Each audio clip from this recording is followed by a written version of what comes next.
students, welcome to your chemistry classroom, my YouTube channel Learn Chem. So, previous lecture के अंदर मैंने आप लोगों से solution of Schrödinger wave equation के बारे में बात की थी. That Schrödinger considered electron as a particle and studied its wave function along x-axis, y-axis and z-axis, means in the 3 dimensions.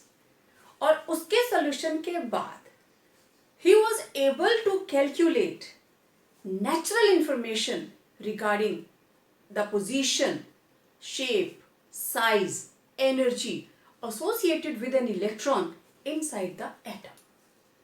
तो उस particular जो Schrödinger wave equation के solution के बाद हमारे पास numbers आए, they were called quantum numbers. आप लोग जो क्वांटम मैकेनिकल मॉडल के बारे में पिछले लेक्चर में सुनकर आए, आपने देखा भी होगा. Quantum mechanical model it was based upon Planck's quantum theory, de Broglie equation and Heisenberg's uncertainty principle. Taking into consideration all these informations, Schrödinger he carried out a calculation and came out with Schrödinger wave equation. और उस equation से हर एक aspect which was related to Bohr's model, Bohr के model के साथ जो भी explanation थी, जिन चीजों को वो एक्सप्लेन नहीं कर पा रहा था, अब जैसे बोहर का model Heisenberg's in uncertainty principle को एक्सप्लेन नहीं कर पा रहा था, Schrodinger wave equation did. And till date हम लोग क्वांटम मैकेनिकल मॉडल को ही फॉलो कर रहे हैं, because this model is able to explain each and every aspect related to an atom. Electron की energy, position, shape, size, everything. Concept of orbital, अगर orbital का concept है तो आपको पता है hybridization it cannot be completed without orbital. उसमें orbitals की ही mixing रहती है. तो hybridization that is a hypothetical phenomena which is used to explain shape of molecules. Bohr के मॉडल ने कहीं पे भी मॉलिक्यूल्स की शेप के बारे में बात नहीं की थी कि अगर हाइड्रोजन क्लोराइड का कंपाउंड है तो वो लीनियर क्यों है, BF3 है तो वो ट्राइगोनल प्लेनर क्यों है, मीथेन है तो वो टेट्राहेड्रल क्यों है. Bohr was not able to tell this information, but the recent modern present model of an atom which is known as quantum mechanical model, it can explain each and every query related to an atom, either it's a shape of atom और उनका combination, why do they combine with each other, why they show magnetic behaviors, some atoms are paramagnetic, some atoms are diamagnetic. आज के lecture में आप देखेंगे वो सारी की सारी इंफॉर्मेशन इन नंबर्स के अंदर है, right. Now what are quantum numbers? This is the foolproof address for an electron atom के अंदर. एटम के अंदर इलेक्ट्रॉन कहाँ पे प्रेजेंट है, उसका पूरा एड्रेस, उसका घर का नंबर, उसकी गली का नंबर, उसका डिस्ट्रिक्ट, स्टेट, एवरीथिंग. तो यहाँ पे हम इलेक्ट्रॉन के एड्रेस की बात करेंगे. तो quantum number it's a set of 4 numbers which give a complete information about the electron in an atom, that is energy, shape, orientation and also its spin. तो यही सारी इंफॉर्मेशंस किसी इलेक्ट्रॉन के साथ रिलेटेड हो सकती हैं.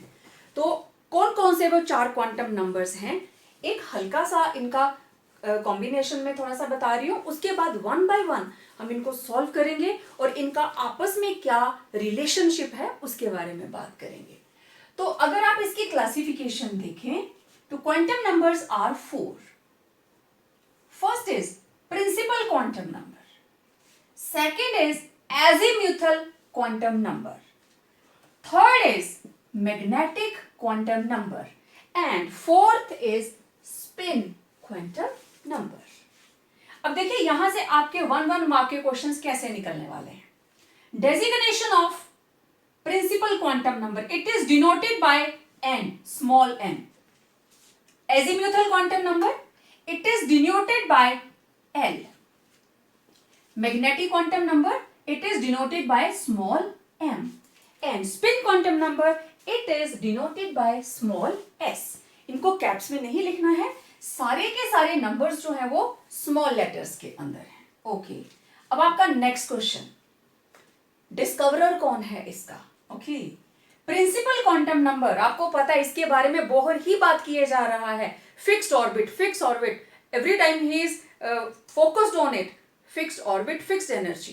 So this is n. It was given by Bohr. Then azimuthal quantum number, it was given by Sommerfeld. Then magnetic quantum number, आपको मैंने Zeeman effect के बारे में बताया था that spectral lines they split in the presence of magnetic field. This phenomena was studied by Zeeman, and on the basis of findings of Zeeman, Linde, he came out with a quantum number that is m. It will talk about magnetic moment and all other informations, हम बाद में बात करेंगे उसके बारे में. Then Gauss-Schmidt, he gave spin quantum number. He told that electron, it's not always that it is spinning in the same direction. Electron, it can spin in clockwise or it can spin in anti-clockwise. और सबसे बड़ी बात, आप ये जान चुके हैं, एक ऑर्बिटल के अंदर मैक्सिमम 2 इलेक्ट्रॉन रह सकते हैं. और देखो ये जो प्लस वाला है, जो ऊपर को है arrow, it means plus half. This is positive side को, क्लॉकवाइज डायरेक्शन को स्पिन है इसकी.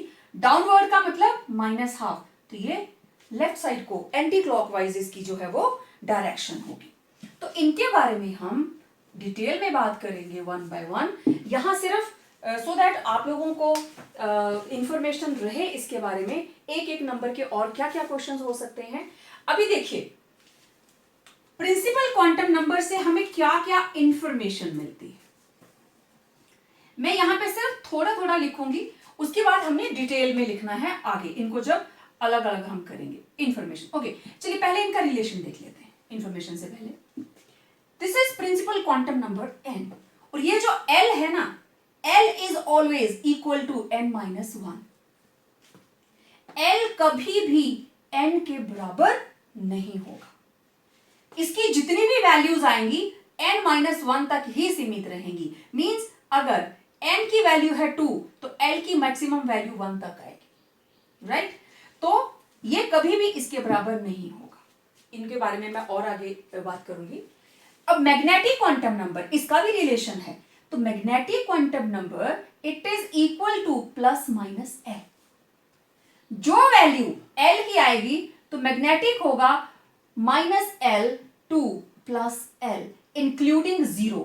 मतलब अगर L है 1 तो m की वैल्यू क्या आएगी? -1, 0, +1. इसको मैं और ज्यादा एक्सप्लेन करूंगी आगे. और स्पिन की values, spin it may be +½ और इट मे बी -½. अब रिलेशनशिप है इन दोनों का, प्रिंसिपल क्वांटम नंबर और azimuthal. n-1 principal quantum number से एक वैल्यू हमेशा कम आएगी, और मैग्नेटिक नंबर जो है क्वांटम नंबर ओरिएंटेशन बताएगा +-L. तो values they will start from -L to +L. ठीक है. अब आप लोग अपनी कॉपी में टेबल बना रहे हैं, क्योंकि मुझे इनको एक एक करके एक्सप्लेन करना है. इस टेबल को आपने मिनिमम जहां तक ये लिख लिया, ओके, ये इनका रिलेशनशिप रहा आपस में. इसके आगे आप कम से कम 10 to 12 लाइंस छोड़ दीजिए, क्योंकि जब ये सारे के सारे क्वांटम नंबर्स हो जाएंगे तो आपको क्या करना है, यहां बताना है कि इससे आपको क्या क्या इंफॉर्मेशन मिली, एल से आपको क्या क्या इंफॉर्मेशन मिली, एम से आपको क्या क्या इंफॉर्मेशन मिली, और स्पिन से आपको क्या क्या इंफॉर्मेशन मिली. तो कम से कम 4 पॉइंट्स आपको इसके मिल जाएंगे, 4 इसके मिल जाएंगे. लेकिन आप टेबल में लिख रहे हो तो 1 पॉइंट हो सकता है 2 या 3 लाइन्स की. राइट? तो आपको क्या करना है, यहाँ पे एटलीस्ट 12 लाइन्स ऐसे छोड़ दीजिए, और टेबल आपका अभी इनकम्प्लीट रहेगा. इसको हम बाद में कंप्लीट करेंगे. हम करेंगे मतलब आप लोग करेंगे पूरे लेक्चर के बाद. ओके, सो ये 4 क्वांटम नंबर है, principal, azimuthal, magnetic and spin. तो अब मैं बात करूंगी आप लोगों के साथ सबसे पहले प्रिंसिपल क्वांटम नंबर के बारे में। और देखिए एक एक क्वांटम नंबर हम करते जाएंगे, आप आगे तो लिखते जाएंगे लेकिन टेबल के अंदर भी इसको नोट कर लेना। क्विक रिवीजन के लिए आपके पास बहुत अच्छा टेबल तैयार हो जाएगा। तो सबसे पहले बात करते हैं हम प्रिंसिपल क्वांटम नंबर की। आपको पता है it is designated by small n and given by Bohr. N क्या बताता है?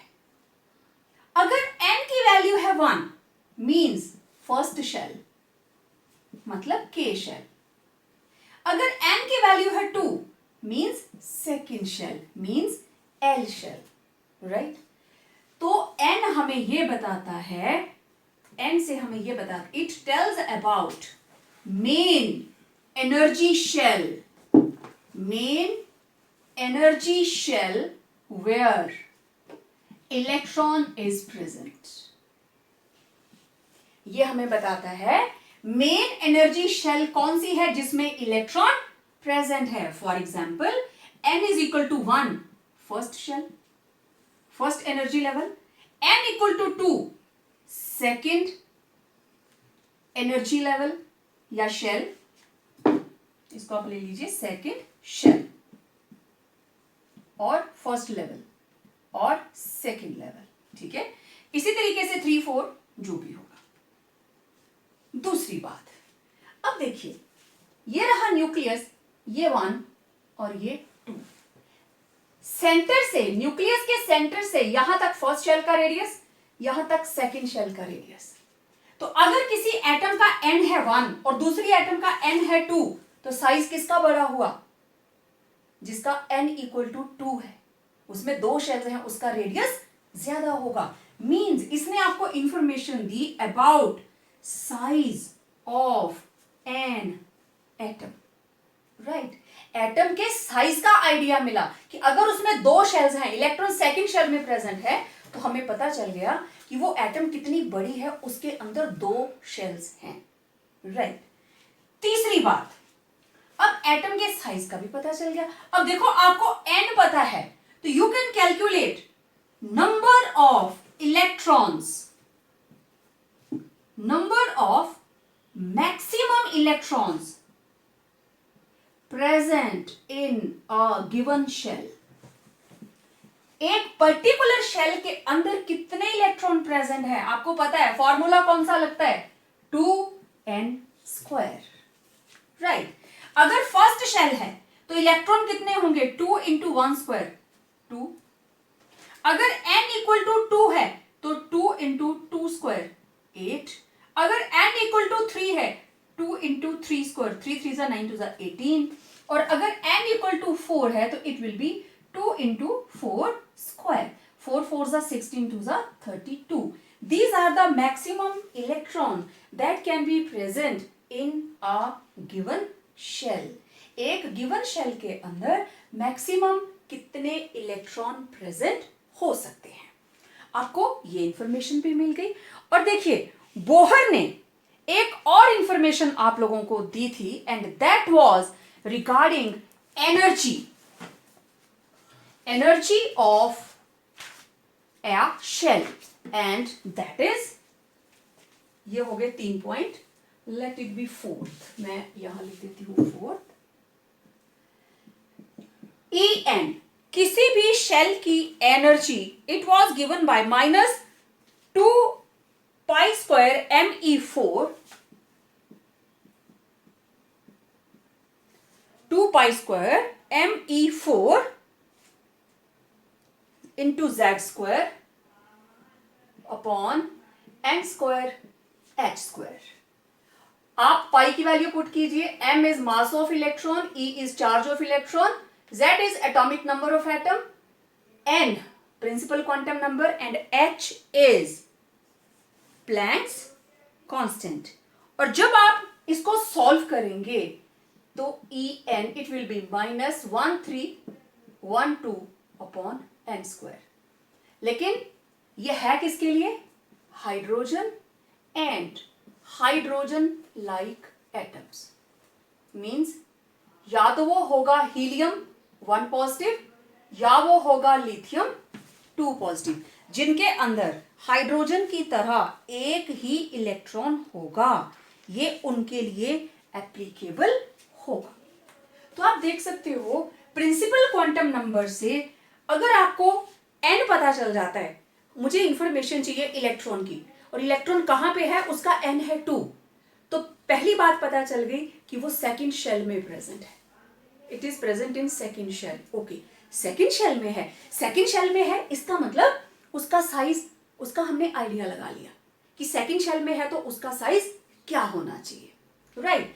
तो number of electrons, maximum electron कितने हो सकते हैं, it is also calculated with the help of principal quantum number 2n²।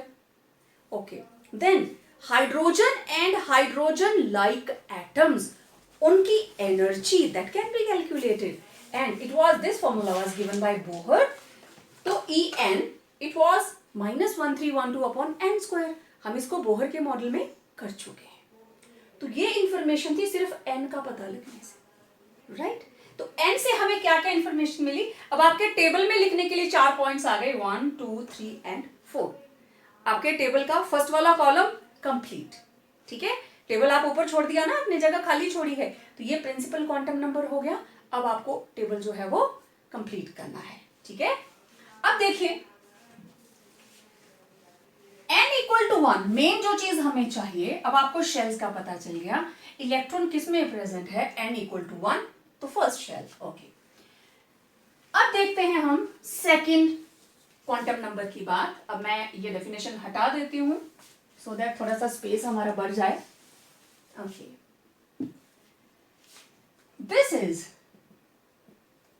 azimuthal quantum number, right?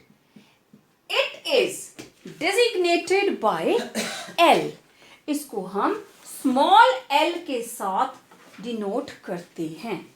और देखिए इसके एक दो और नाम हैं। It is also known as subsidiary quantum number, और one more that is angular quantum number.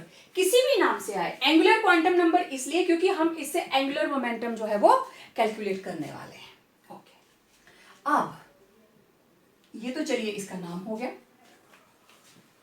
L से relationship of principal quantum number, it is equal to n-1, और L जो है वो कभी भी n के बराबर नहीं होगा, राइट। अब इसकी पहली इंफॉर्मेशन, L से हमें क्या इंफॉर्मेशन मिली, L हमें बताता है it gives information about subshell. Electron कौन सी सबशेल में प्रेजेंट है।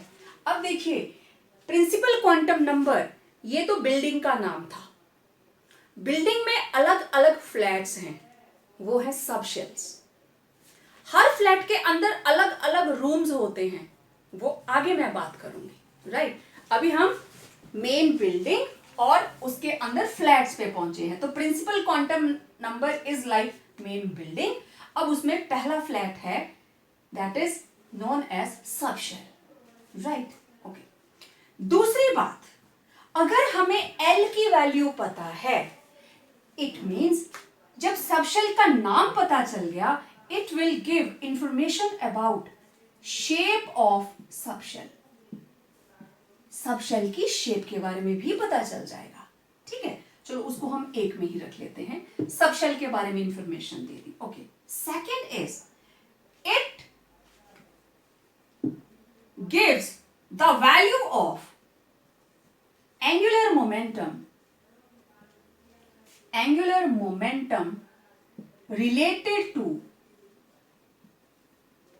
an electron, and the formula is angular momentum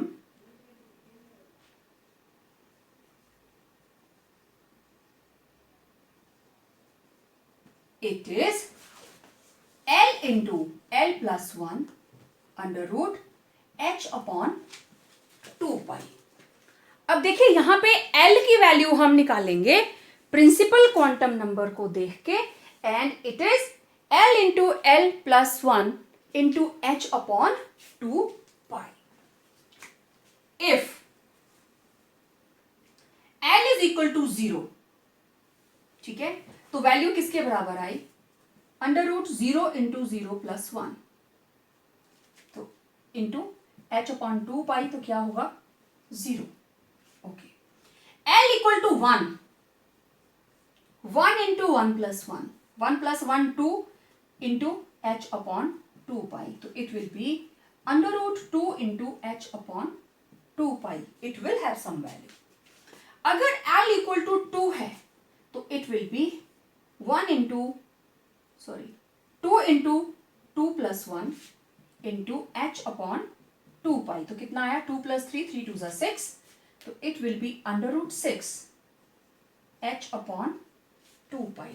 तो आप किसी भी सब शेल की एंगुलर मोमेंटम की वैल्यू को निकाल सकते हैं कि कौन कौन सी सब शेल की एंगुलर मोमेंटम की वैल्यू हमारे पास क्या आएगी। अगर हमारे पास L 0 है तो आपके पास 0 वैल्यू आ रही है, 1 है तो अंडर रूट 2/2 इंटू एच, और अगर आप 2 लेते हो वैल्यू, इसी तरीके से आप 3 लेंगे तो उसकी वैल्यू उसी हिसाब से आती जाएगी। ओके, अब एक चीज और हमने लिखा ना, about subshell, information about subshell.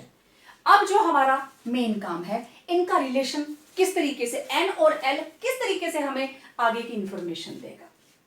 ये रहा N और ये रहा L, ठीक है। एक जनरल बात मैं आपको बता दूं, L 0 1 2 3, L की वैल्यू अगर 0 आती है तो सबशेल कौन सी होगी? कौन सी सबशेल प्रेजेंट होगी? 0 के लिए होगी S, 1 के लिए होगी सबशेल P, 2 के लिए सबशेल होगी D, एंड 3 के लिए सबशेल होगी F। आप जो पीरियोडिक टेबल देखते हो उसमें S P D F 10th में आपको जरूर बताया गया होगा, S block, P block, D block, F block. अब देखना, अब आप समझेंगे कि वो S P D F block कहां से आए और क्यों आए। तो अगर L की वैल्यू है 0 तो उस पर्टिकुलर सबशेल का नाम है S सबशेल। ओके, जिसके L की वैल्यू आ गई 1 तो उस सबशेल का नाम क्या है? P। अगर L की वैल्यू आ गई 2 तो उसकी सबशेल का नाम क्या है? D। अगर L की वैल्यू आ गई 3 तो उस सबशेल को हम क्या नाम देंगे? F, कि इसमें F सबशेल प्रेजेंट है, राइट। मतलब अगर किसी इलेक्ट्रॉन के लिए L इक्वल टू 2 आ गया तो हम क्या कहेंगे? Electron is present in D subshell, right. अच्छा, अब देखते हैं इधर इन दोनों को रिलेशन में लेके।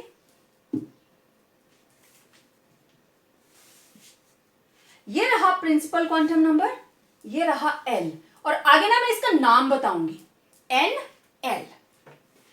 N equal to 1 first shell, L की वैल्यू क्या हो सकती है? सिर्फ 0। करके देख लीजिए, क्योंकि L किसके बराबर है? N-1, और कोई वैल्यू आ ही नहीं सकती। L इक्वल टू 0, तो देखो हमने कैसे लिखा? N into L। N कितना है? 1, L 0 है तो क्या आएगा? S। देख लीजिए,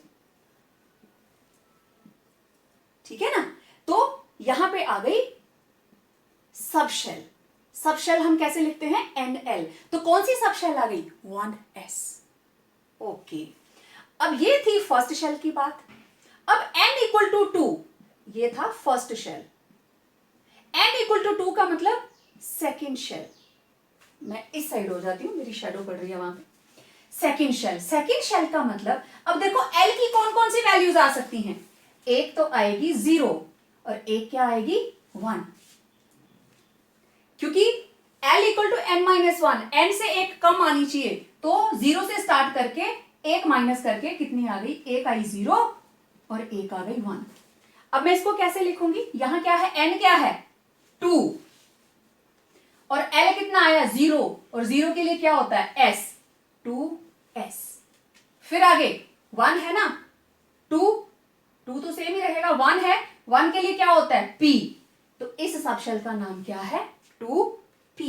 तो आप देखिए सेकेंड शेल के अंदर दो तरह की हमारे पास सब शेल्स प्रेजेंट हैं। जो हमारे पास सेकेंड फ्लोर है उसमें जो फ्लैट है उसमें सेकेंड फ्लोर के ऊपर दो तरह के फ्लैट्स हैं, एक है 2s और एक है 2p, दो तरह की सब शेल्स आ गई, राइट। ओके, अब देखें third shell, this is third shell, n मैंने ऊपर कॉमन लिखा हुआ है। तो थर्ड के लिए क्या क्या वैल्यूज आई, 0 1 2। अब देखो इधर मैं क्या लिखूंगी, 3 तो सबके साथ ही आएगा, 0 है तो s, 1 है तो p, 2 है तो d।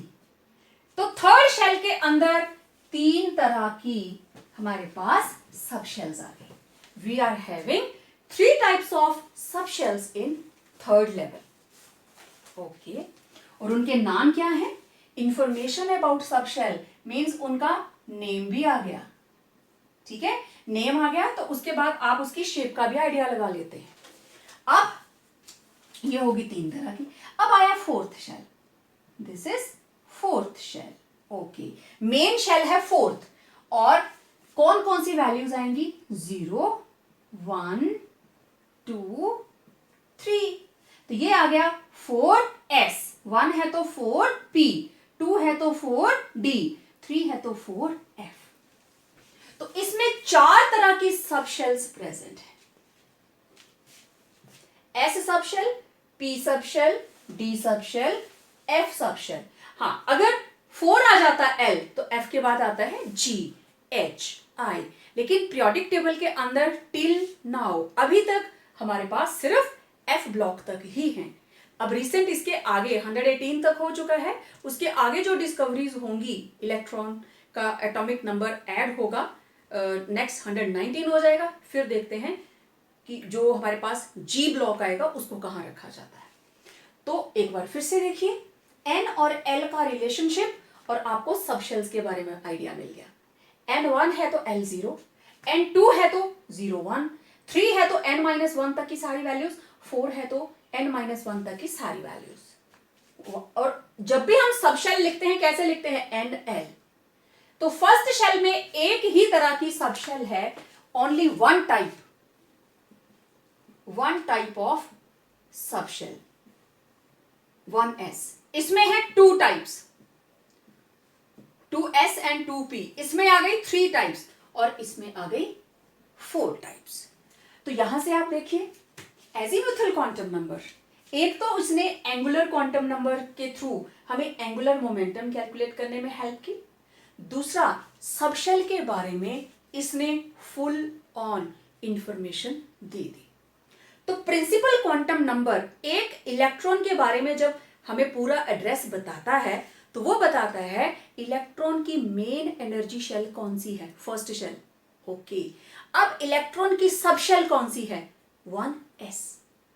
समझ आई बात। अगर इलेक्ट्रॉन प्रेजेंट है सेकंड शेल के अंदर तो सेकंड की कौन सी सब शेल में है, 2s में या 2p में। तो इंफॉर्मेशन इलेक्ट्रॉन के बारे में हम बता रहे हैं कि वो कहां प्रेजेंट है। क्लियर हो गया सबको। अब जब आप नोट्स बनाएंगे आपको मैं सेंड भी करूंगी, पहले तो आप ये लिखेंगे इंफॉर्मेशन कौन सी, फिर आप ये टेबल आपको बनाना पड़ेगा, ठीक है। तो मैं इसका एक स्क्रीनशॉट ले रखती हूं, आप लोगों को भेजने के काम आएगा। या आप लोग बेटर है कि वीडियो के साथ साथ बनाएं तो वो ज्यादा अच्छा रहता है, क्लियरेंस भी हो जाती है, राइट। चलिए अब हम बात करते हैं हमारे next quantum number, that is magnetic quantum number. ये चीज आपको हमेशा याद रखनी पड़ेगी, L 0 से स्टार्ट होता है, 0 1 2 3, और जो ऑर्बिटल्स हैं वो भी क्या है, sp-d-f, ठीक है। अब देखिए ये sp-d-f ये चारों के चारों इसमें आएंगे, ठीक है। कौन कहां पे प्रेजेंट होता है, कौन कहां पे प्रेजेंट होता है।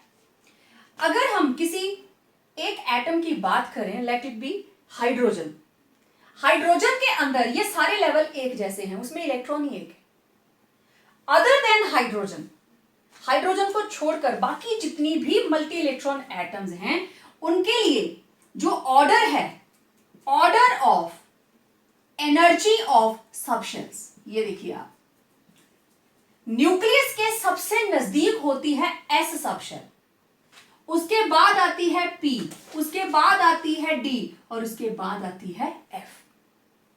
ठीक है, तो ये रहा न्यूक्लियस। अगर ये सेकंड शेल है, थर्ड शेल है या फोर्थ शेल है, सेकंड शेल है तो उसमें दो ही होंगे, तो अंदर एस होगा बाहर पी। थर्ड शेल है तो s p d, fourth shell है तो s p d f, means सबसे अंदर होगा 4s, फिर 4p, फिर 4d, फिर 4f। तो s और जो सब शेल है that is nearer to the nucleus, p उसके बाद, और सबसे बाहर कौन रहता है, f। ठीक है, ये इनका ऑर्डर है मल्टी इलेक्ट्रॉन एटम्स के लिए अदर देन हाइड्रोजन, क्योंकि उसके अंदर ये सारे के सारे एक लेवल में होते हैं। ठीक है, अब हमारे पास आया नेक्स्ट मैग्नेटिक क्वांटम नंबर। ये टेबल बार बार हम लोग बनाते रहेंगे। ओके, magnetic quantum number, magnetic quantum number, it is denoted by m। और देखिए इस m की value related to azimuthal quantum number it is -L2 + L। ठीक है, अब ये क्या बताता है, it tells about number of orbitals in a subshell. एक सबशेल के अंदर कितनी ऑर्बिटल्स हैं। अब जिसको ऑर्बिटल का पता चल गया वो इलेक्ट्रॉन भी बता देगा। Also number of electrons present in a subshell, एक पर्टिकुलर सबशेल के अंदर कितने इलेक्ट्रॉन प्रेजेंट हैं ये भी बता देगा।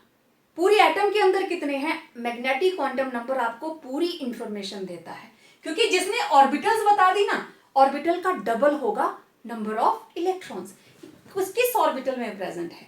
तो मैक्सिमम इलेक्ट्रॉन कितने हो सकते हैं, एक ऑर्बिटल में 2 होते हैं, तो नंबर ऑफ इलेक्ट्रॉन उससे डबल होंगे। तो नंबर ऑफ इलेक्ट्रॉन्स ये किसके बराबर होगा, 2 into number of orbitals.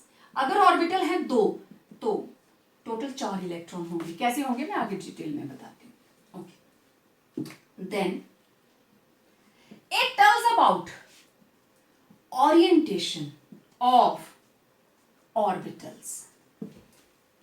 Orientation of orbital, देखिए अब हम शेप ऑफ ऑर्बिटल की बात करेंगे आगे कि किस ऑर्बिटल की क्या शेप होती है। S orbital, P orbital, D orbital. D orbitals 5 तरह की होती हैं, पी ऑर्बिटल 3 तरह की होती हैं, एफ ऑर्बिटल 7 टाइप्स के होते हैं। तो उनकी क्या ओरिएंटेशन है 3 डायमेंशन के अंदर, अलोंग एक्स एक्सिस इलेक्ट्रॉन की प्रोबेबिलिटी किस तरह से है। ठीक है, अगर मैं एस ऑर्बिटल की बात करूं तो एस ऑर्बिटल, एस की नो ओरिएंटेशन, एस की कोई भी ओरिएंटेशन नहीं होती। क्यों, एस के लिए एल कितना होता है 0 और एम किसके बराबर होता है +-L, तो एम भी कितना आया 0।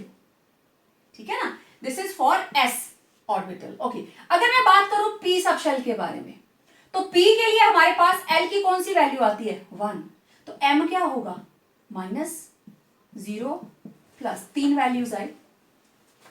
L1 के लिए, पी सबशेल के लिए जो हमारे पास मैग्नेटिक क्वांटम नंबर है इट इज हैविंग 3 वैल्यूज, मतलब इसके अंदर 1 2 3 ऑर्बिटल्स होंगी। इसकी ओरिएंटेशन -1, इसकी ओरिएंटेशन 0, इसकी ओरिएंटेशन +1। तीनों की orientation along x axis, along y axis, along z axis, 3 तरह की ओरिएंटेशन होगी। और अगर मैं डी ऑर्बिटल की बात करूं, डी सबशेल की बात करूं, डी के लिए L = 2।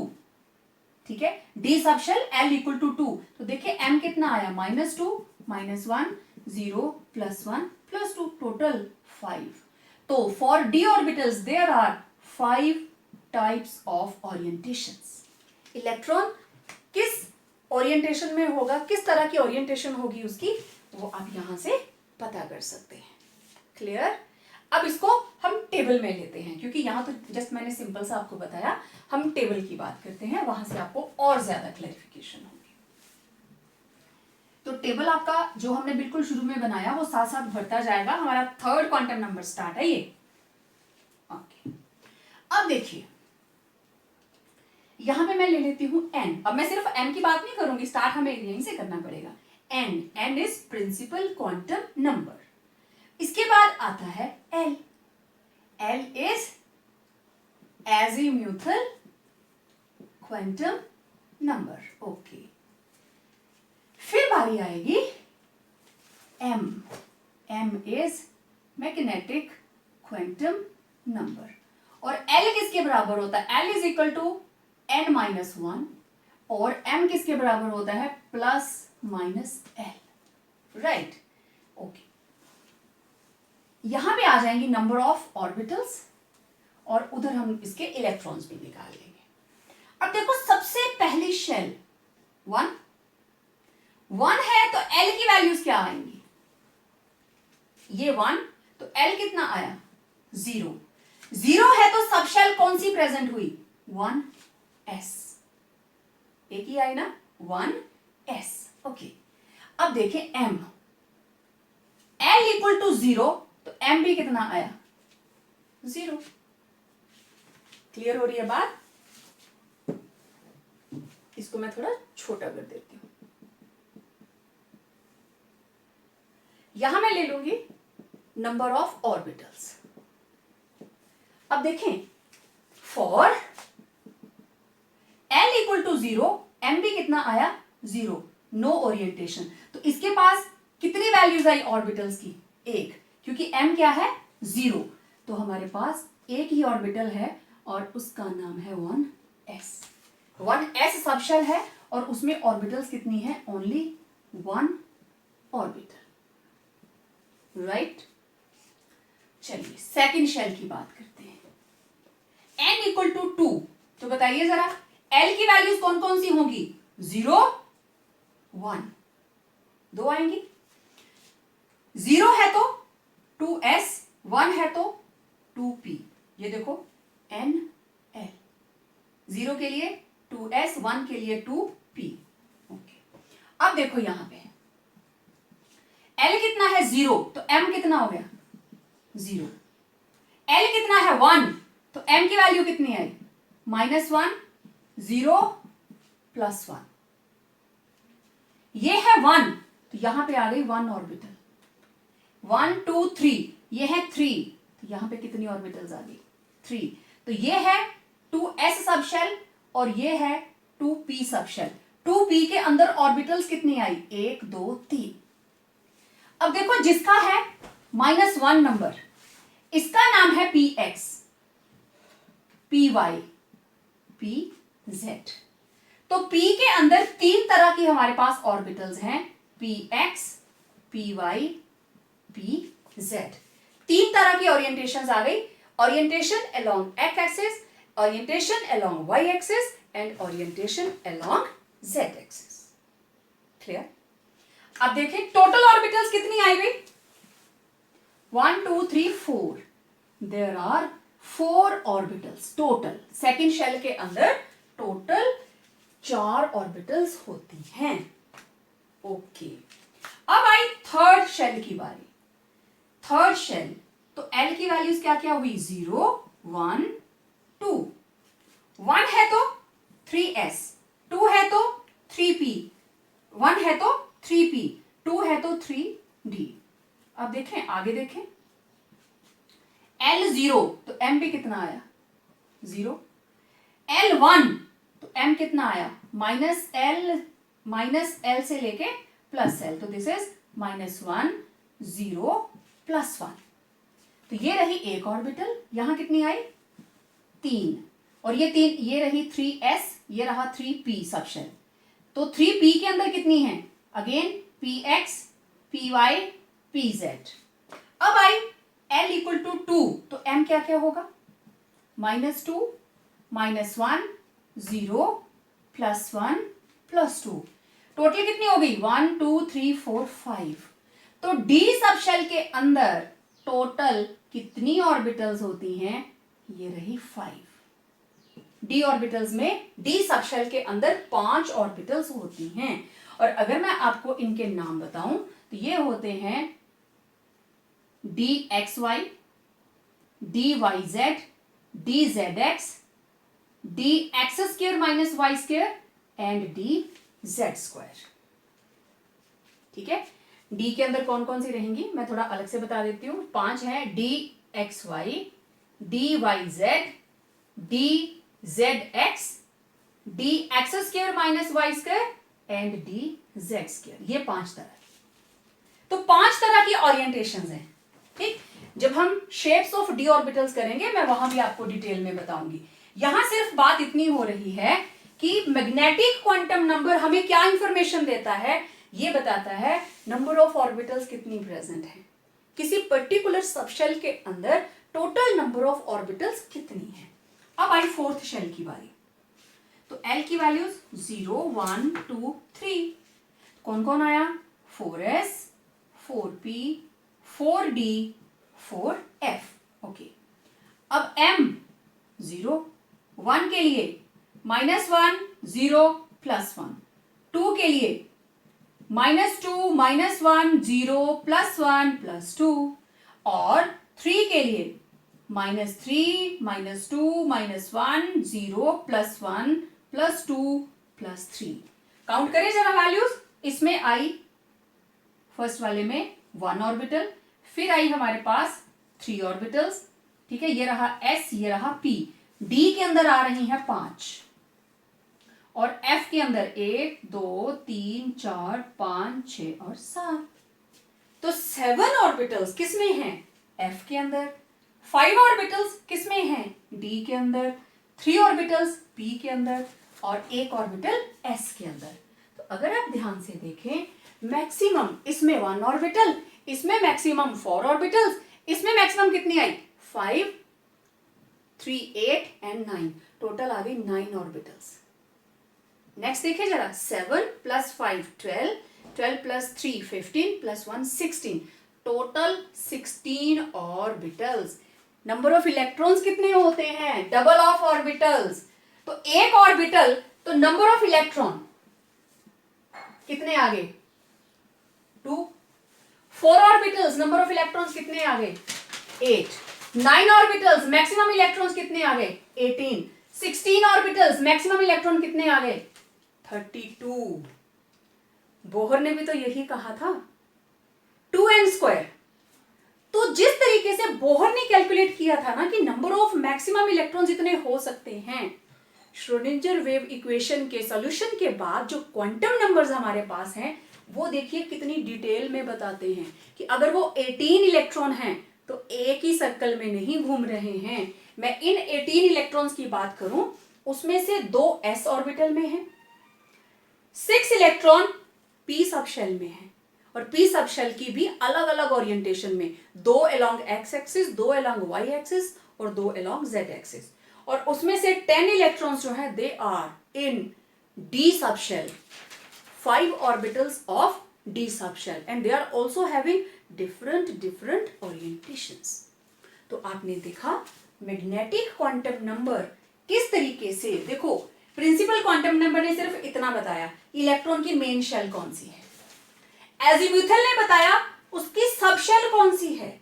These are the subshells. Main shell के अंदर, मेन बिल्डिंग के अंदर 2 फ्लैट हैं और दोनों फ्लैट्स के अंदर एस वाले फ्लैट के अंदर एक ही कमरा है, जो पी टाइप फ्लैट है उसके अंदर 3 कमरे हैं, डी वाले में 5 हैं और एफ वाले में 7 रूम्स हैं। तो अलग अलग उसकी ओरिएंटेशन है। तो मेरे ख्याल से सबको समझ में आ गया होगा कि मैग्नेटिक क्वांटम नंबर से हमें इंफॉर्मेशन क्या क्या मिलती है और ये नंबर ऑफ ऑर्बिटल्स को किस तरीके से कैलकुलेट करता है। ना सिर्फ नंबर बताता है बल्कि उनकी ओरिएंटेशन भी बताता है कि वो जो हमारे पास ऑर्बिटल है उसकी ओरिएंटेशन क्या है, उसकी शेप क्या है, what is the shape of orbital. Clear बात। अब देखें हमारे पास बचा लास्ट में स्पिन क्वांटम नंबर। मैं थोड़ा साइड हो जाती हूँ, जो बच्चे स्क्रीनशॉट लेना चाहते हैं वो स्क्रीनशॉट लेकर इसको नोट करें और अपने से जो कुछ एडिशनल भी आप खुद को समझाने के लिए लिखना चाहे ना, आप नोट कर लिया करें साथ में। चलिए नेक्स्ट, अब हमारे पास बचा स्पिन क्वांटम नंबर। ठीक है, स्पिन क्वांटम नंबर। अब एक ऑर्बिटल के अंदर मैक्सिमम 2 इलेक्ट्रॉन रहेंगे, राइट। उन दोनों की स्पिन कभी भी सेम नहीं होगी। तो स्पिन क्वांटम नंबर को हम डिनोट करते हैं स्मॉल s के साथ, और इसकी वैल्यू रहती है +12 से लेकर और -12। या तो वो होगा क्लॉकवाइज या वो होगा एंटी क्लॉकवाइज, राइट।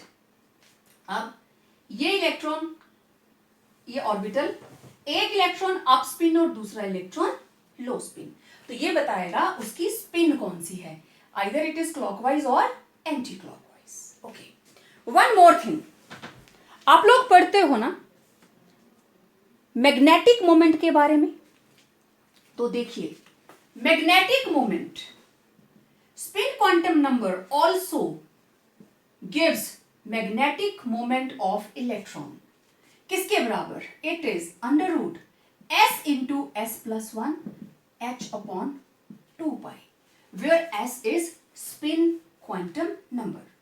कितनी स्पिन आई, अगर यहां पे हमारे पास स्पिन की कोई ना कोई वैल्यू आती है, कोई भी वैल्यू आती है, सब्सटेंस विल बी पैरामैग्नेटिक, और अगर मैग्नेटिक मोमेंट आती है 0 तो इट इज डायामैग्नेटिक। ठीक है, मैं एग्जांपल देती हूं आपको।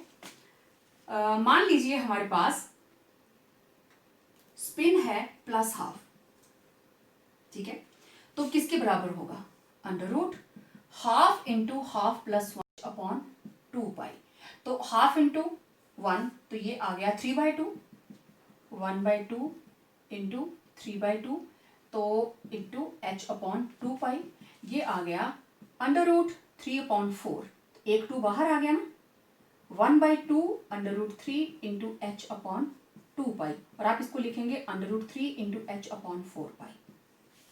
कब है ये वैल्यू, जब स्पिन है हाफ। ओके, अगर स्पिन है 1 का मतलब 2 इलेक्ट्रॉन प्रेजेंट है अलग अलग ऑर्बिटल के अंदर, एक इसमें है और एक इसमें, तो टोटल स्पिन कितनी आई, half plus half equal to 1, तो किसके बराबर होगा, 1 into 1 + 1 √h/2π, 1 + 1 2, this is √2 h/2π। ऐसे ही अगर 3 इलेक्ट्रॉन है, तीनों अप स्पिन है, ठीक है, 3 अलग अलग ऑर्बिटल में, ये मैं p ऑर्बिटल की बात कर रही हूं, एक इलेक्ट्रॉन इसमें है, एक इसमें और एक इसमें, तो टोटल कितना हो गया 1 2 3, इट इज 1.5। तो हमारे पास फॉर्मूला क्या होगा, 1.5 इंटू 1.5 + 1 √h/2π, तो ये आ गया 1.5 इंटू 2.5 h/2π। आप इसको सॉल्व कर लीजिए। मैग्नेटिक मोमेंट जितनी ज्यादा होगी, larger the value of magnetic moment, more will be paramagnetic behaviour.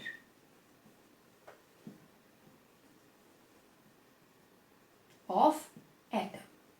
इस चीज का क्या मतलब हुआ, पैरामैग्नेटिक कौन सब्सटेंसेस होते हैं, जिनको मैग्नेट अपनी तरफ अट्रैक्ट करती है, which are attracted by a magnet, they are paramagnetic, और जिनको वो रिपेल कर देती है, दोज आर कॉल्ड डायामैग्नेटिक।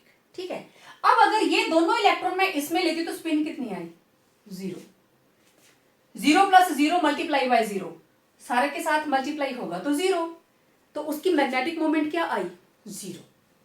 अब आगे आगे जैसे चैप्टर बढ़ेगा आप देखेंगे हम इसकी मैग्नेटिक मोमेंट को किस तरीके से कैलकुलेट करेंगे।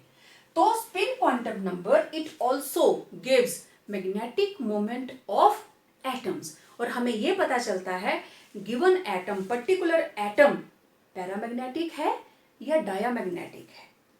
पैरामैग्नेटिक कब होगी, जब अगर एक भी अनपेयर्ड इलेक्ट्रॉन उसमें बचता है, जब हम उसकी कॉन्फ़िगरेशन लिखेंगे ना, अभी आप सीखेंगे उस चीज को, एक भी अनपेयर्ड इलेक्ट्रॉन बच गया तो स्पिन कितनी आएगी, हाफ। 2 अनपेयर्ड बचेंगे तो स्पिन कितनी आएगी, 1। 3 अनपेयर्ड बचे तो स्पिन कितनी आएगी, 1.5। 4 अनपेयर्ड इलेक्ट्रॉन होंगे तो स्पिन कितनी आएगी, 2। जितने नंबर ऑफ अनपेयर्ड इलेक्ट्रॉन बढ़ते जाएंगे मैग्नेटिक मोमेंट भी बढ़ती जाएगी। अब जितने भी हमारे डी ब्लॉक एलिमेंट्स हैं, निकल, कोबाल्ट, आयरन, मैग्नेट की तरफ कौन अट्रैक्ट होते हैं, डी ब्लॉक एलिमेंट्स, सबसे ज्यादा आयरन, क्योंकि उसमें नंबर ऑफ अनपेयर्ड इलेक्ट्रॉन्स ज्यादा हैं। समझ आ रही है बात? तो इस तरीके से हमें मैग्नेटिक मोमेंट का भी आइडिया मिलता है। ओके, अब आपने चारों क्वांटम नंबर्स कर लिए, इंफॉर्मेशन में इसको भी आप मेंशन करेंगे। It helps to calculate magnetic moment of electrons present in an atom. तो वहां से हमें एटम्स के पैरा या डायामैग्नेटिक होने का आइडिया मिलता है। जितने नंबर ऑफ अनपेयर्ड इलेक्ट्रॉन ज्यादा होंगे, पैरामैग्नेटिक कैरेक्टर उतना ही ज्यादा होगा। They will be more attracted by magnet. Okay, तो अब अगर आप ध्यान से देखें, प्रिंसिपल क्वांटम नंबर ने आपको क्या बताया कि मेन शेल कौन सी है। बेसिकली मेन शेल कौन सी है, राइट? और एजीम्यूथल क्वांटम नंबर ने आपको क्या बता दिया, सब शेल कौन सी है। इसने बताया सब शेल कौन सी है, और उसमें सब शेल का नेम आ गया, ठीक है ना, सब शेल का नाम आ गया हमारे पास कि कौन सी सब शेल है। एम ने आपको बता दिया ऑर्बिटल कौन सी है, किस ऑर्बिटल में, सब शेल की किस ऑर्बिटल में प्रेजेंट है, ठीक है। और स्पिन ने बताया इलेक्ट्रॉन प्लस हाफ है या माइनस हाफ है। अगर हम इलेक्ट्रॉन की टर्म में बात करें तो वो मेन शेल बता रहा है, सब शेल बता रहा है, ऑर्बिटल बता रहा है और उसकी स्पिन बता रहा है। और यही इंफॉर्मेशन तो चाहिए। अगर कोई इलेक्ट्रॉन मेरे पास लिखा है 2p1 2px1, ठीक है, अभी हम कॉन्फ़िगरेशन लिखेंगे, वहां आपको ज्यादा क्लैरिटी होगी।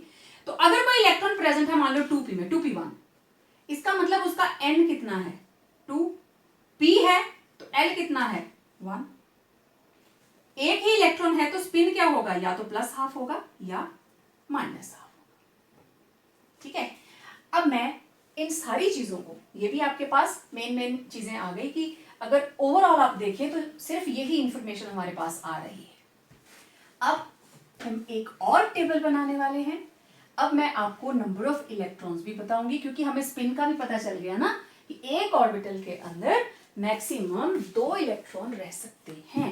ओके, तो सबसे पहले मैं लिखूंगी यहां पे n, प्रिंसिपल क्वांटम नंबर। ये ज्यादा जगह नहीं लेगा, इसलिए मैंने इसको कम स्पेस दिया। फिर हम लिखेंगे l, और l के साथ साथ चलो यहां पे तो हमारे पास l आ जाएगा, यहां मैं लिखूंगी nl कि इसकी सबशेल कौन सी है, सबशेल का नाम क्या आया, ठीक है। यहां पे तो बताया जाएगा सबशेल कौन सी है, यहां पे हम उसका नाम लिखेंगे। ओके, फिर हम बात करेंगे मैग्नेटिक क्वांटम नंबर m के बारे में। यहां हम सिर्फ m की वैल्यूज निकालेंगे कि m की वैल्यूज कौन कौन सी हैं, और यहां पे हम लिखेंगे नंबर ऑफ ऑर्बिटल्स। इधर हम नंबर ऑफ ऑर्बिटल्स मेंशन करेंगे, और मैं ट्राई करती हूं कि इसके आगे साथ ही हम नंबर ऑफ इलेक्ट्रॉन्स बता दें, नंबर ऑफ इलेक्ट्रॉन्स, ठीक है। अब एक एक करके हम इसको सॉल्व करते हैं। देखो यहां तक तो आप पहले भी करके आए हो। L का रिलेशन n-1 और M का relation -L2 + L, right. Okay, तो जब आप लोग इसको नोट करेंगे बच्चों, अगर वीडियो के साथ साथ करेंगे ना तो बहुत अच्छे से आप कंप्लीट कर जाएंगे। तो सबसे पहले n = 1। Let me check visible है प्रॉपर, हाँ ठीक है।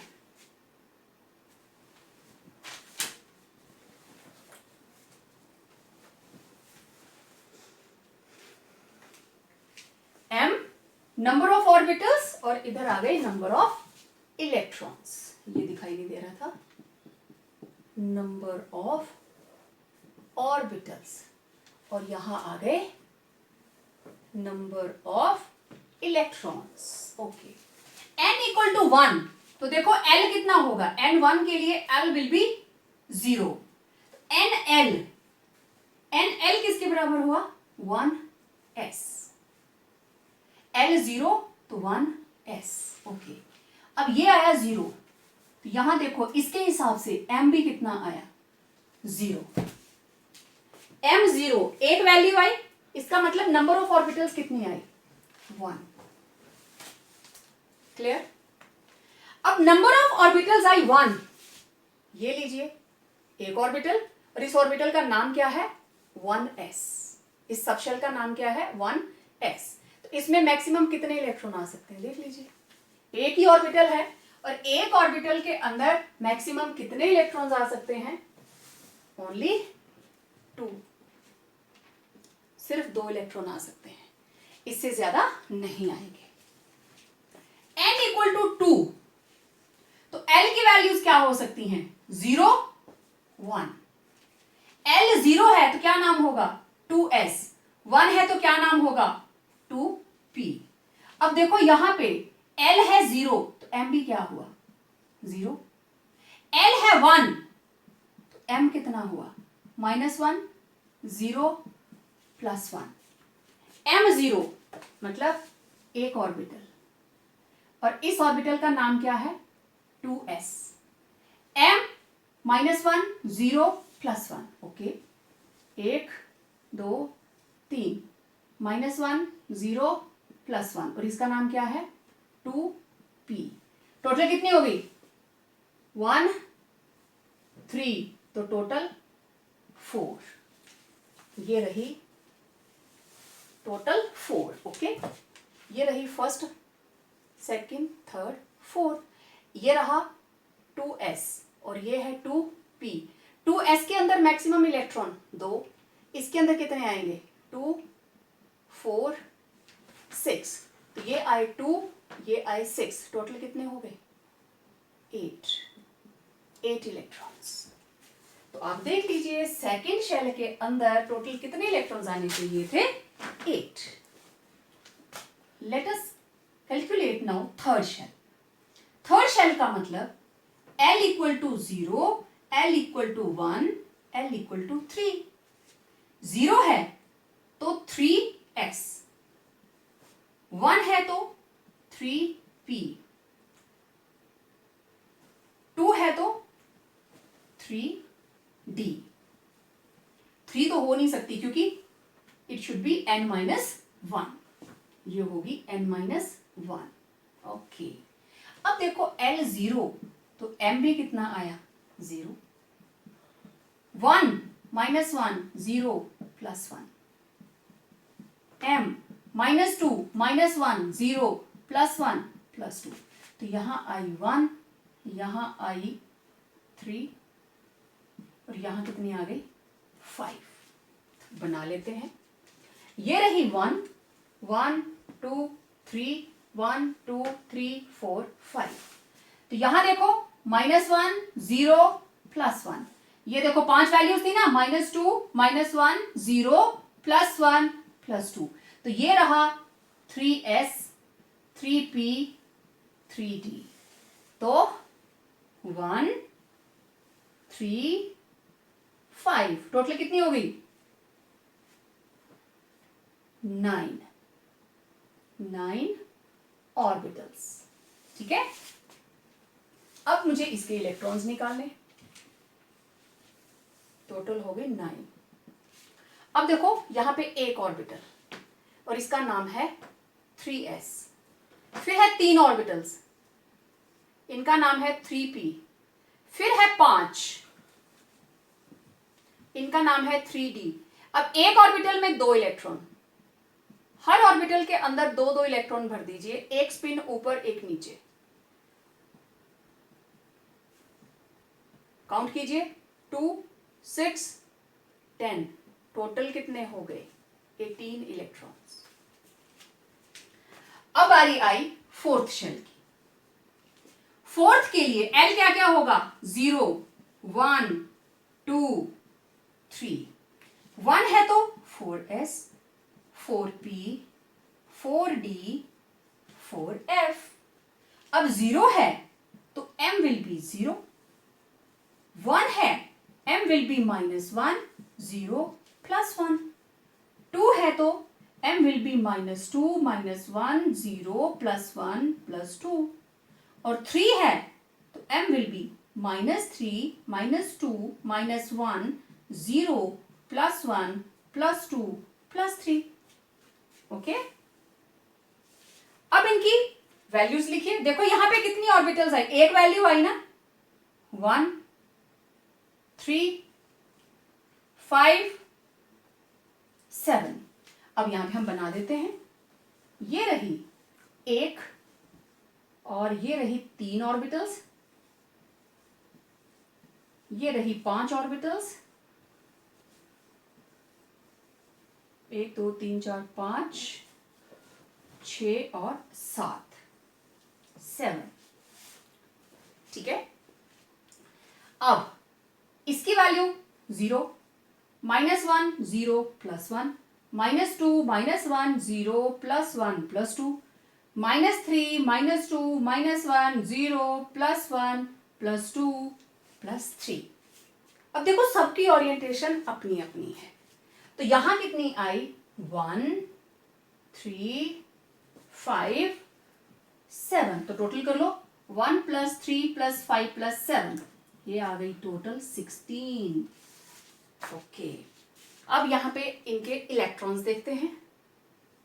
फर्स्ट के अंदर 2 इलेक्ट्रॉन्स, यहां पे 3 ऑर्बिटल्स आएंगी, तो 1 ये 3 ऑर्बिटल्स, ये 2 इलेक्ट्रॉन, यहाँ 6 इलेक्ट्रॉन। अब मुझे थोड़ा छोटा छोटा यहाँ बनाना पड़ेगा। ये रही 5 ऑर्बिटल्स, और 5 ऑर्बिटल्स के अंदर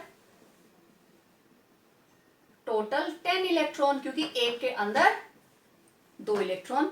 अब यहाँ पे मैं बनाऊंगी इसको F को, तो 1 2 3 4 5 6 और 7, और सभी के अंदर 2 इलेक्ट्रॉन,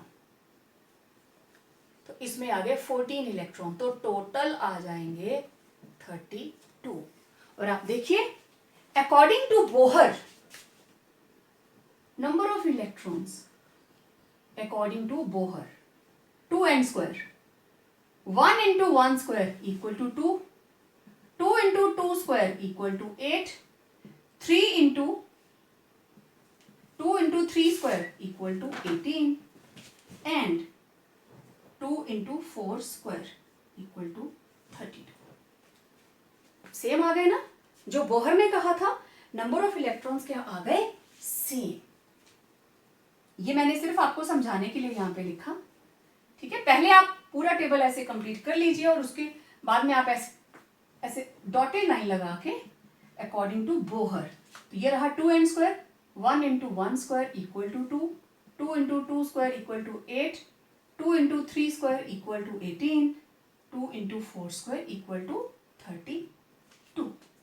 इस तरीके से अब आप देखिए, आपने हर एक क्वांटम नंबर को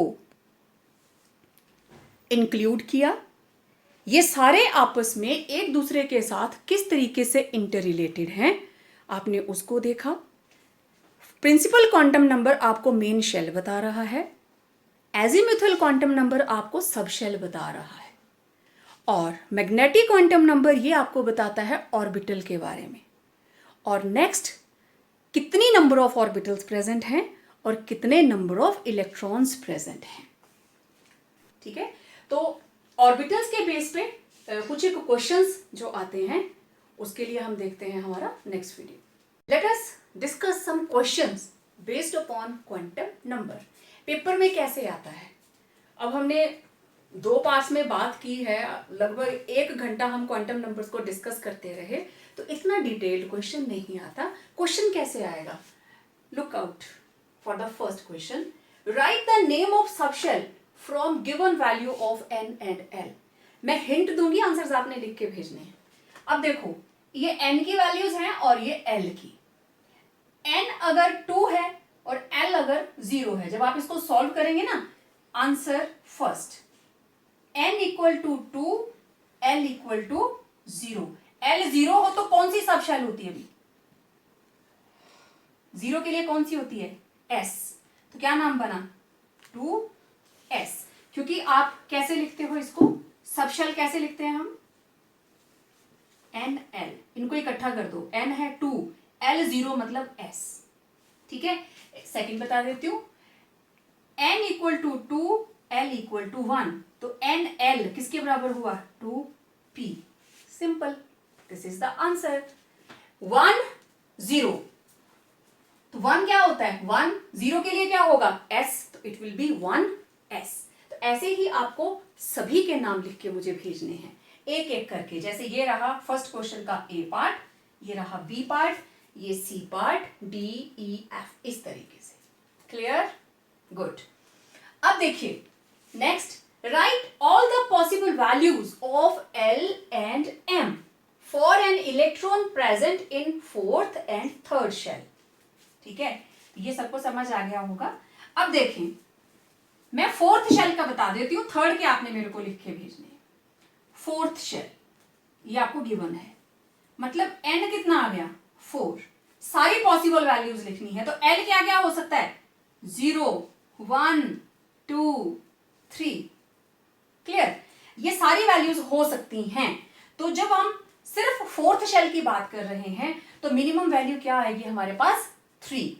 तो हमारे पास n इक्वल टू 4 और l इक्वल टू 0 1 2 3 और l equal to maximum n minus 1 कितना आ गया 3। तो m क्या होगा -3 -2 -1 0 +1 +2 +3।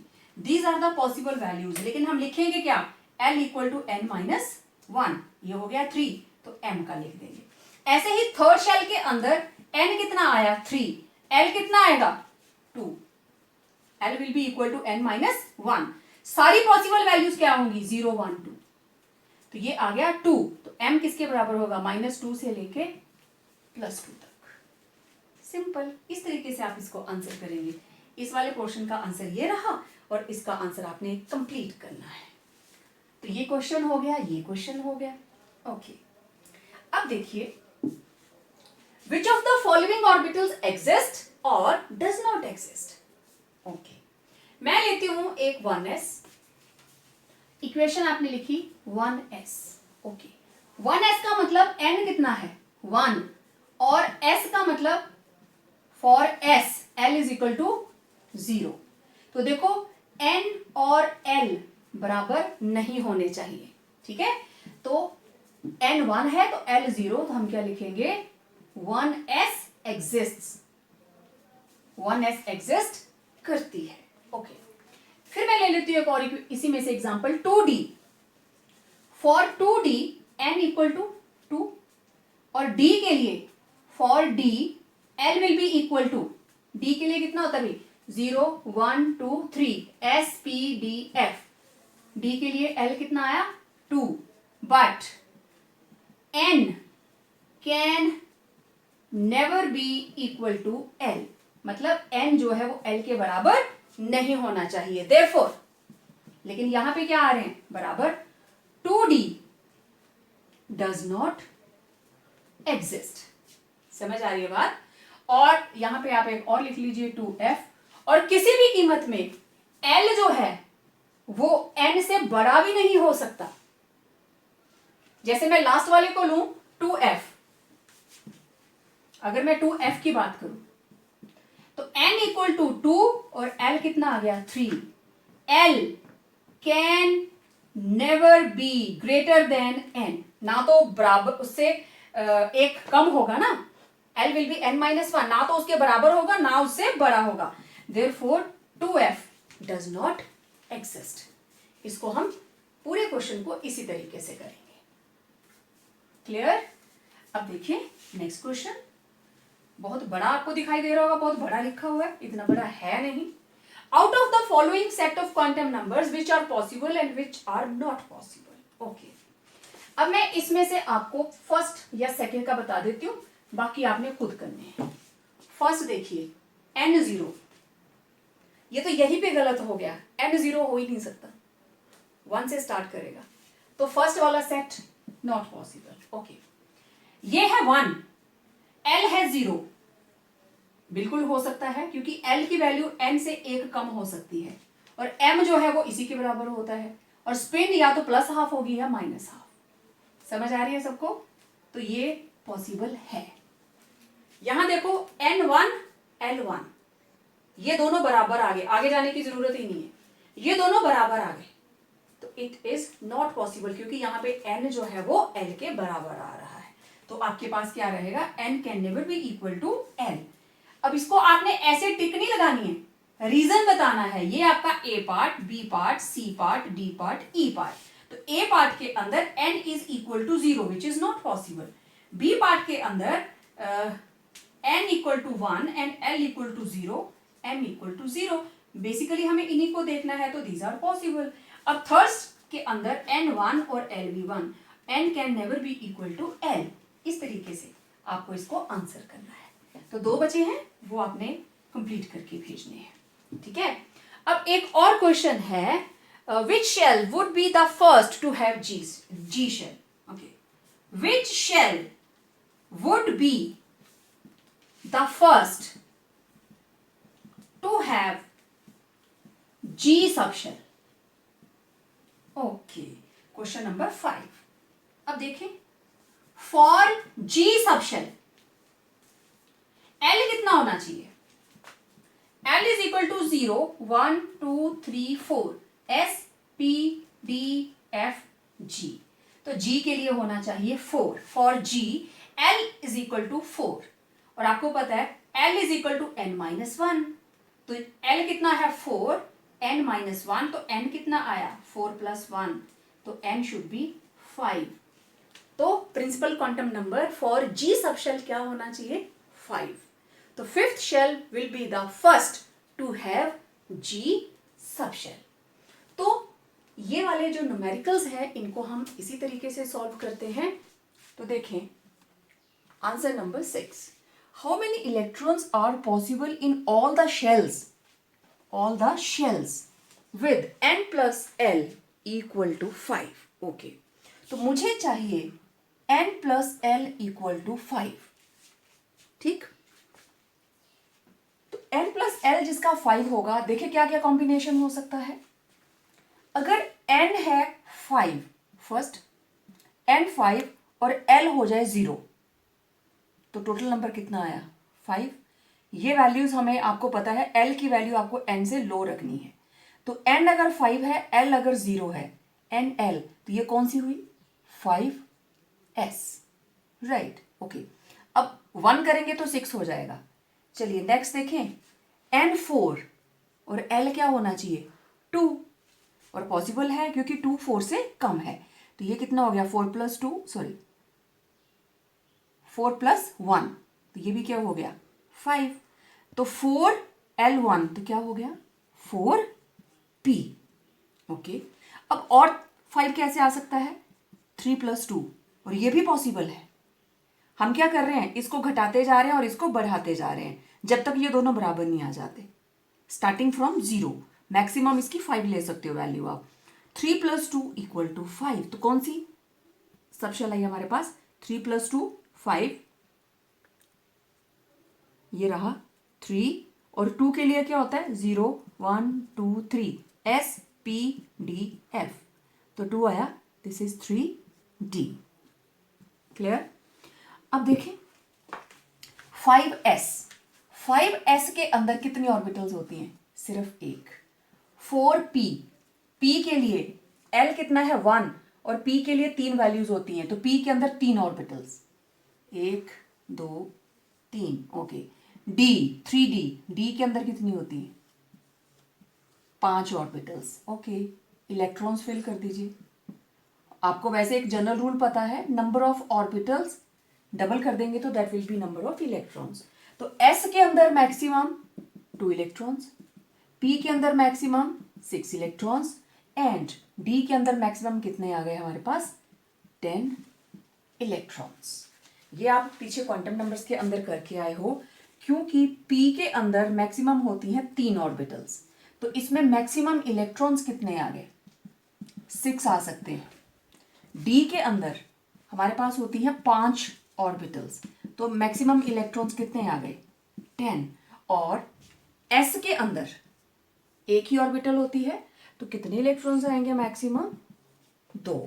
ठीक है, ये मैं आपको जनरल बता रही हूँ, क्योंकि p के अंदर 3 ऑर्बिटल्स होती हैं, d के अंदर 5।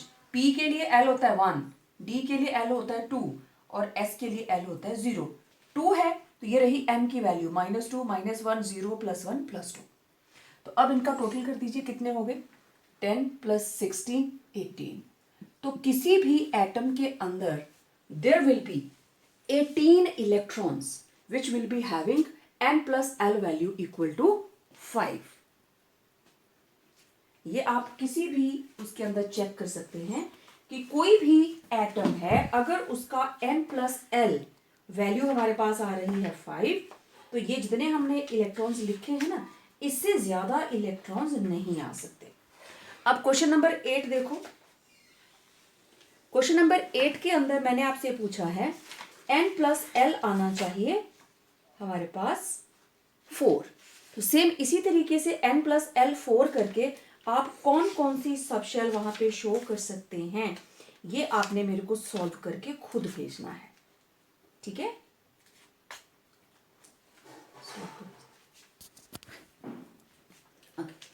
अब देखिए, अगर आप इसको कोशिश करें कि मैं आगे ले जाऊं, 5 और भी आ सकता है, ये 2 और ये 3, लेकिन फिर यहां पे क्या होगा, ये दोनों ही वैल्यूज l की वैल्यू n को क्रॉस कर गई, इसीलिए मैंने कहा इसको एक लेस करके 1 तक ही आप रख सकते हैं, और ये आपके पास मैक्सिमम है, ठीक है।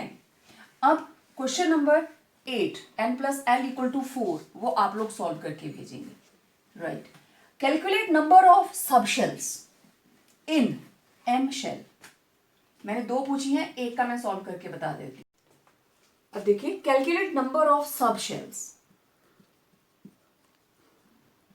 इन m shell, okay, for m shell हमारे पास है k, l, m, n, o and so on। तो दिस इज 1 2 3। m shell के लिए n इक्वल टू 3, राइट। अब n 3 है, मुझे सिर्फ सब शेल्स चाहिए, तो l क्या हो सकता है, 0 1 2, ठीक है। तो कौन कौन सी हमारे पास सब शेल्स यहां से बनेंगी, when l equal to 0, n तो आपके पास 3 ऑलरेडी गिवन है, तो ये आ गया 3s।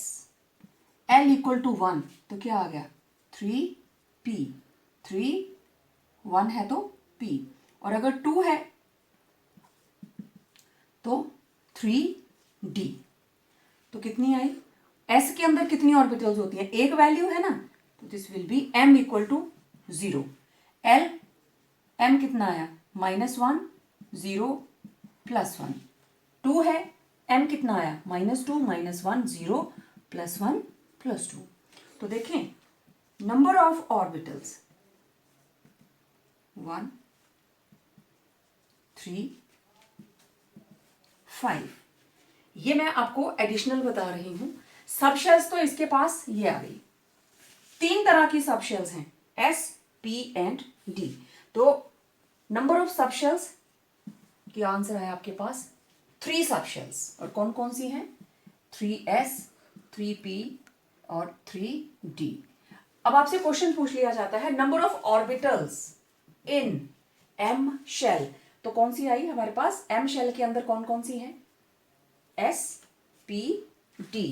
s के अंदर 1, p में 3 ऑर्बिटल्स, d में 5, तो टोटल हो गई 8, 5 + 3 8, 8 + 1 total 9 orbitals. It is not asked in the question, ये मैं जस्ट आपको एडिशनल बता रही हूं, क्योंकि आपकी बुक में क्वेश्चन ये दिया हुआ है, तो नंबर ऑफ ऑर्बिटल्स भी पूछी जा सकती है।